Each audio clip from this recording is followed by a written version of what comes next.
ปให้ฟังสูตร2นะครับตัวนี้อากาศเย็นๆนะนี่นะครับเขียวฟ้าลั่นนะครับเขียวฟ้าลั่นนะแล้วก็มานะครับเดี๋ยวให้ดูนะครับการทำงานนะครับเริ่มจากเราต้องแล้วก็ให้เหยื่อออกมานะครับเหยื่อออกมาแล้วเหยื่อออกมาแบบนี้นะครับแล้วก็เอาขนมปังใส่ตามไปนิดนึงนะครับกำมือนึงนะแล้วก็เคล้าให้ทั่วเลยนะฮะ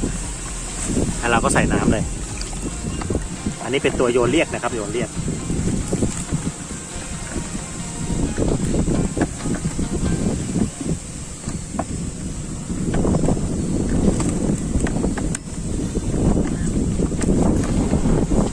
นะครับนี่ผสมเรียกปลาต้องก็ประมาณนี้นะ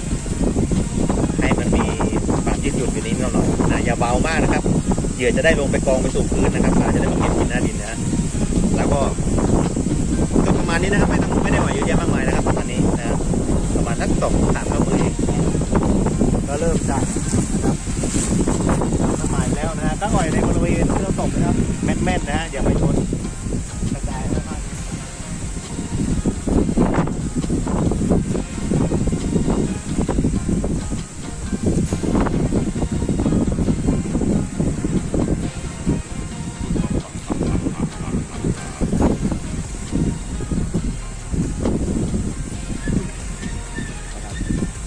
กินแน่ไม่ต้องแช่กันนานนะครับมาดูผลงานนะครับกันอีกทีนะครับวิธีการตกนะครับกินหอยไปแล้วนะกินหอยไปแล้ว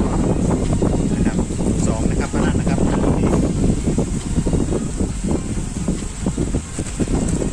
เหยื่อใช้ไม่หมดนะครับทำแบบนี้นะครับเทออกมาใช้แล้วก็มัดหนังยางไว้นะใช้ดิให้เน่าเรียนนะครับแล้วก็ปล่อยตัวไหนก็ตัวนั้นนะครับต้องใช้วิธีตอนนี้ผสมปล่อยนะครับนะในกำมือเข้าไป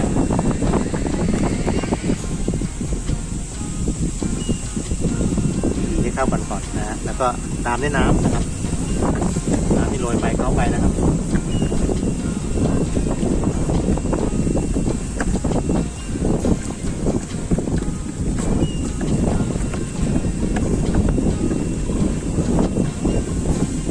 แค่นี้เบื้องต้นแค่นี้ก่อนนะครับนะทำให้มัน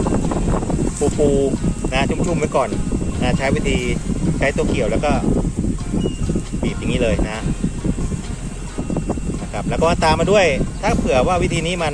กินช้ายังไงแล้วก็เอาน้ำมาใส่เพิ่มเติมทำให้มันนิ่มขึ้นนะแล้วก็สามารถใช้งานได้หน้างานเลยนะครับนะวิธีการปรับเปลี่ยนขึ้นอยู่กับสภาพน้ำแล้วก็อากาศด้วยนะปลาบางทีก็กินเหยื่อฟุ้งเหยื่อ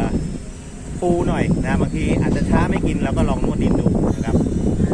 เดี๋ยวมาดูผลนะครับทุก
โอ้โหแน่น